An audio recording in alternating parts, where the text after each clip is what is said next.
Nanggagalaiti sa galit ang mga residente sa Barangay San Isidro, Santo Niño, South Cotabato dahil sa nakitang sanggol na itinapon malapit sa isang pamamahay pasado alas 7 ng umaga noong Sabado, Disyembre 24 ng taon.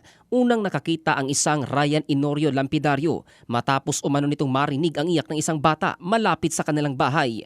Nang suriin ang paligid, tumambad ang kakapanganak pa lang na sanggol na sadyang itinapon sa ilalim ng puno ng guyabano.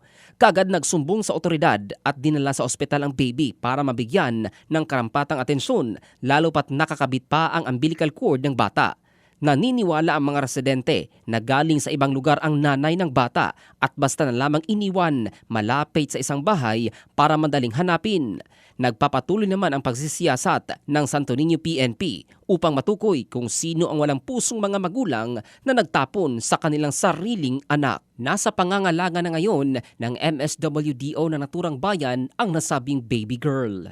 Ang balitang ito ay hatid ng Drive Max Adult Herbal Capsule para sa lalaking laging umaangat. Ito si Jofel Candado in the heart of changing lives ng Brigada News Philippines, the Music and News Authority.